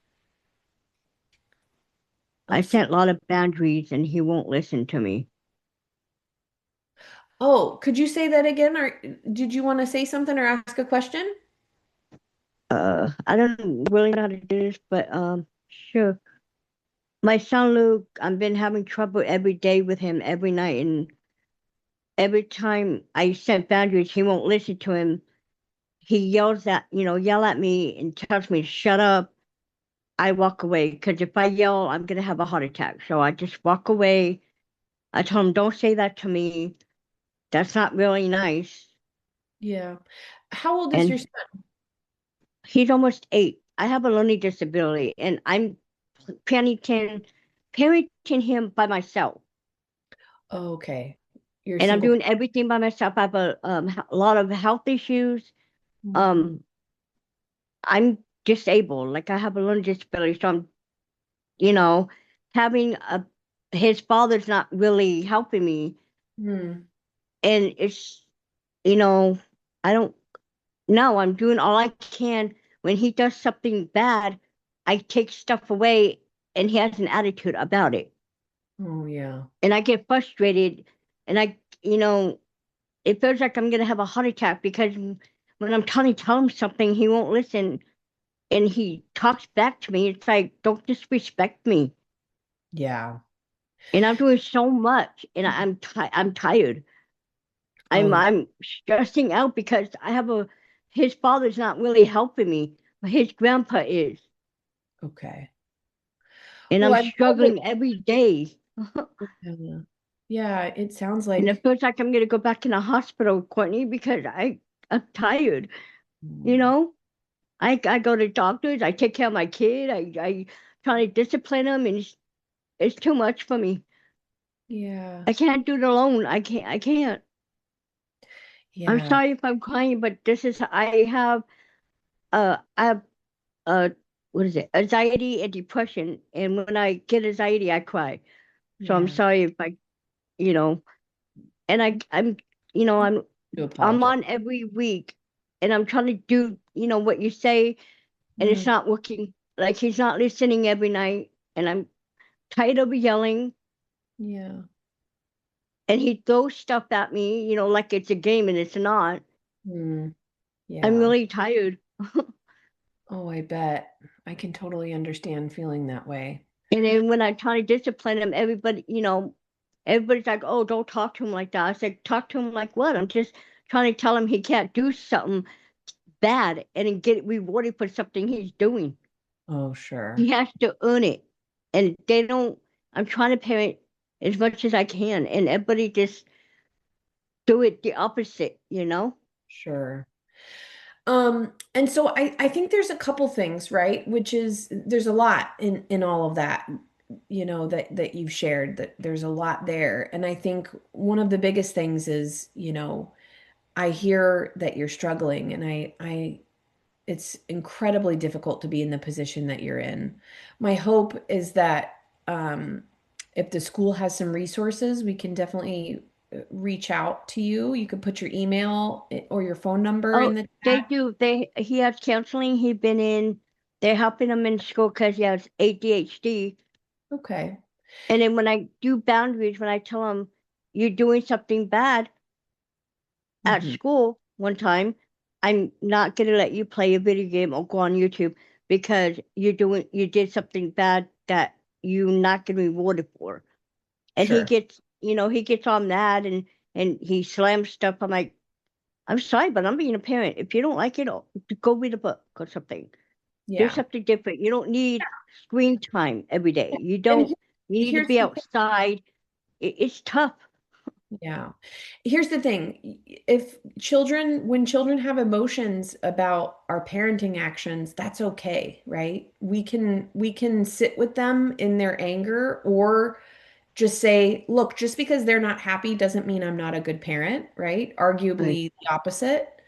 And so in order to change the behavior, it's going to take some time. And so he Yeah. might not respond to it now, right? But you do it over and over and over and over. And I know you're tired. I hear it. I hear it in you. And I hope at some point you have some respite with the help from grandfather, maybe.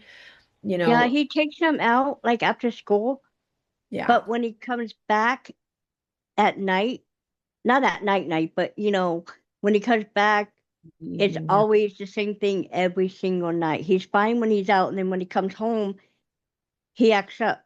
And I'm like, "What's the matter? Do you have a good day at school, or what's going?" I've talked to him, Yeah, and I don't keep asking him. I just say, "Okay, I'm gonna walk away."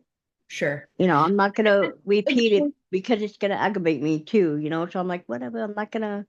I'm just asking you once. and the other thing is, kids who, if he's, got diagnosed ADHD, right? I would Yeah. argue kids might have some unique behavioral challenges with that. And so I would say even like reach out to his doctor or whoever gave him that diagnosis and ask for help, right? How do I handle these behaviors within the context of my kid's ADHD? And is there, more resources to help you get some specialized help to handle the behaviors? Because the throwing things and, at you and those things become more problematic. And we want to address that stuff because it's one thing for a kid to be angry, and it's another kid thing for a kid to throw things at you, and especially if you feel limited in certain ways, we would want to get you some extra help, so that you feel more He takes equipped. medicine in the morning, and he's focused good in school, but Mhm. at night when it wears off, Mhm. he's a different kid. Sure. Like some days he could be okay, but when it gets to almost to bedtime, he doesn't want to take a shower, or he's playing around when the water's on, and I go, "Come on, Luke, come on, you have to take a shower now." "I'm coming." I Yeah. wait for 5 minutes. I go, "No, I'm going to shut the water off because you're not in here. I'm Yeah. not. You need to stop messing around." And and if and I go, "What did you say?" He told me to shut up. I go, "No, no, no, no, no, no. I need to talk because I'm tell you to Sure. do what I say." Yeah. And I would I go, "I'm argue not that repeating." there's going to be a lot of times when we have to do some active ignoring, maybe with kids like that, with certain Oh, behaviors, I certain do. things. I walk away and he follows me. I'm like, "I'm staying away from you. Why are you in here? I Yeah, walked away for a reason." sure. Well, let's kind of get you, maybe we can get you some resources. We'll do that in the chat if you'll leave your phone number or your email address. I appreciate you sharing with Right. us. So Um, it's my first time. I had to get it out because yeah. it No, was too much, and it's in my mind where I needed to speak out. yeah. No, I appreciate you reaching out, and my hope is that some of these things will help, and kind of repeatedly doing a lot of these things should help, and yet at the same time you might need a little bit of extra help in this scenario. Yes, I do. We're going to do our best. Okay. Thank you again for reaching out. I hope some of that was helpful. We're going to move quickly forward so we can kind of finish the rest of the presentation.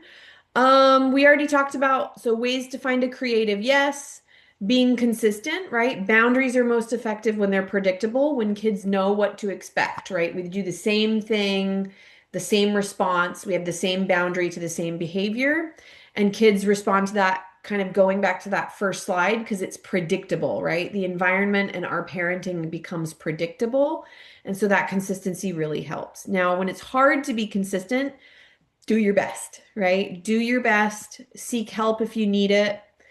Um, Here's a takeaway exercise. These are things that a boundary 101 exercise. You can screenshot it.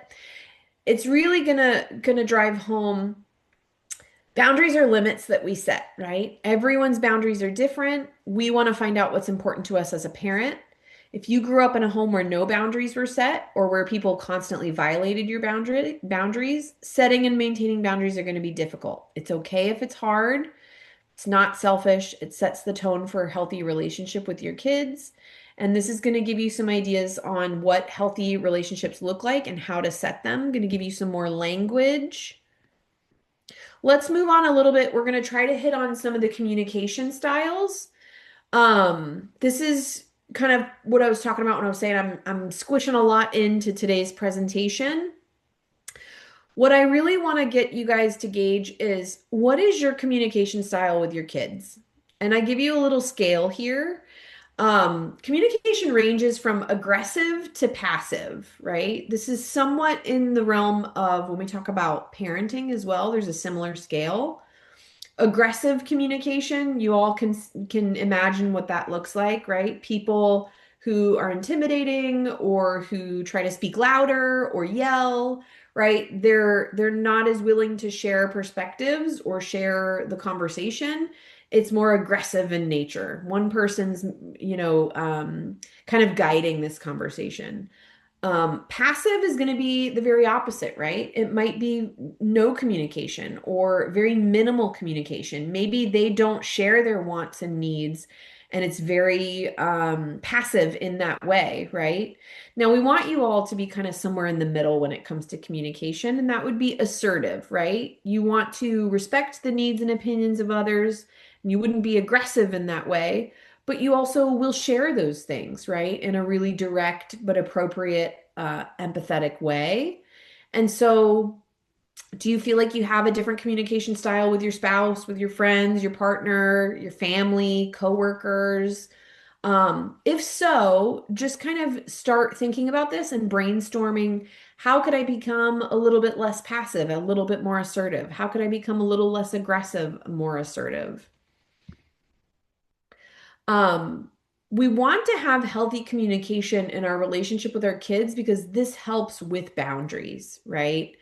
Being able to communicate really helps us empathize with our kids, right? And so we might start by doing something that looks like validation, right?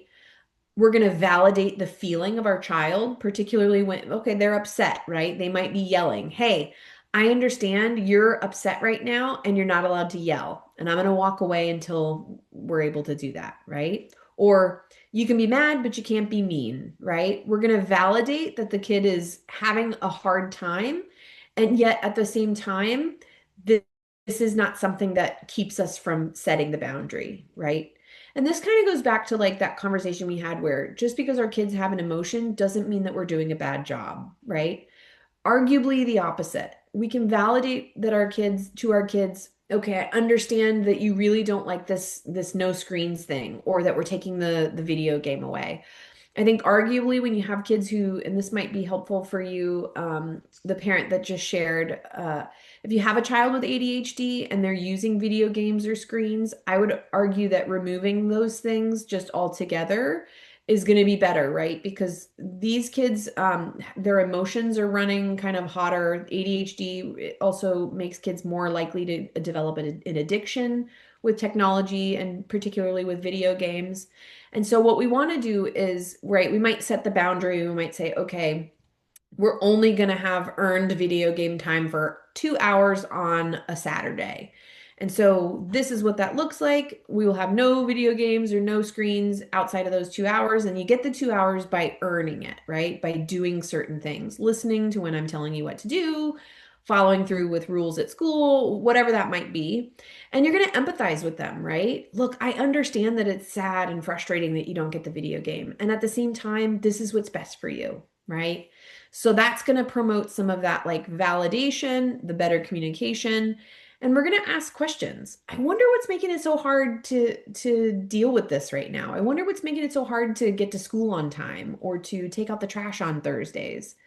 Uh, how can I help, right? How can I help you do that better? Do you need more reminders? Do you need a chart somewhere? Do you need post-it notes? how can I help, right? And being really genuine about that, because kids can spot that disingenuous attitude like a hundred miles away.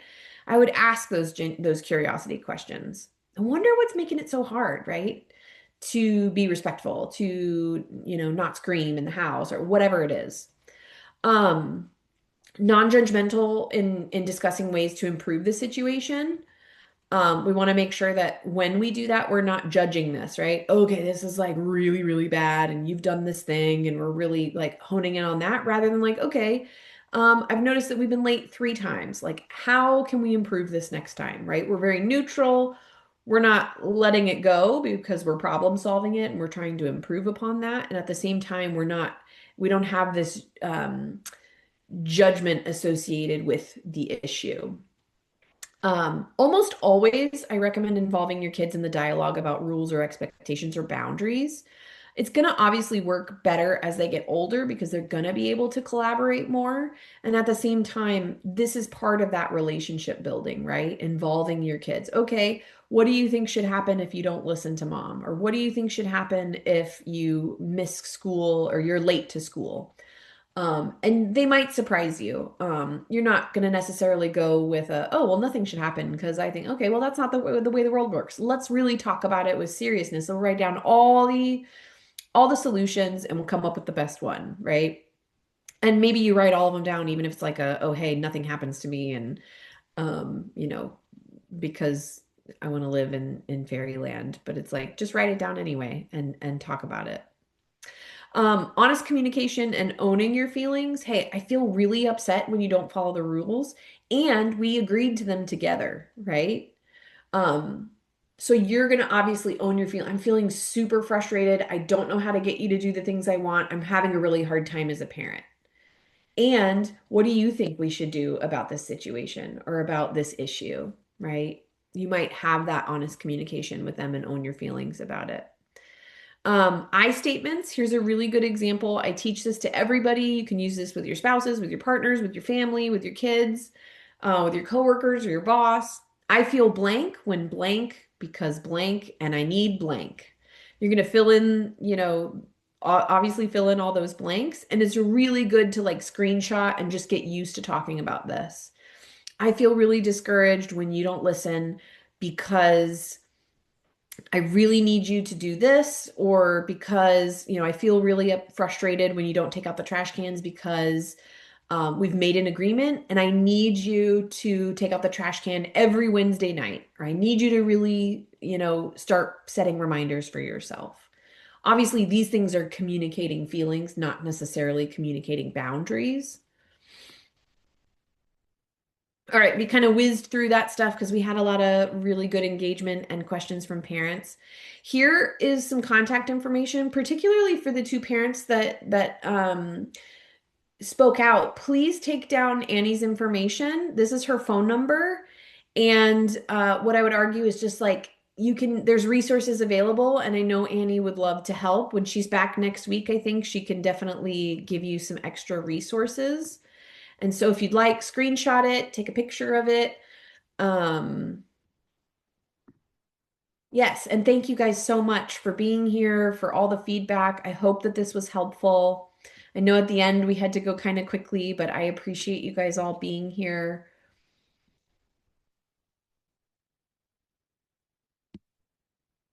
All right. Thank you guys so much for being here. I know we kind of we didn't have a ton of time left to ask questions at the end, but we will be back in 2 weeks. Roxanne, I'm not sure if you have the do you I have any? don't have this schedule. So once Annie's back, I'll have her reach out to you with that. I'm gonna just look it up really quick. It's gonna take me about a second. Okay, Okay. the next one is March 25th for everyone to return, and the topic will be depression in adolescence. And so I don't have all That's the a and I don't have that's a all. very important topic. Thank you.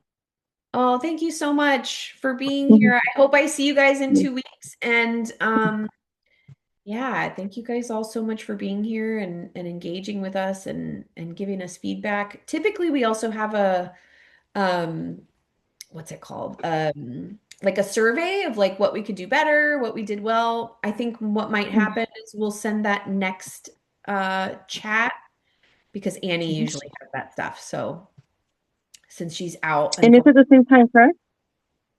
Yep, it's the 25th at the same time at 5 o'clock. Same, and it should Okay, be 5 to 7. the Okay. same link too. Okay, perfect. Thank you so much. I'll see you guys then. Thank you guys. Bye Roxanne, I bye. don't have anything else. Thank you so much for being here. I hope everything's okay with Annie. Send her my prayers and well wishes for her family, and I'll see you guys in 2 weeks. Sounds good. Thank you. Nice to meet you. Thank you, Yeah, nice to meet Roxanne. you Thank you, too. Courtney. Thanks, guys, for Thank helping. you. All All right, right. good Talk night. soon. Good night, everybody.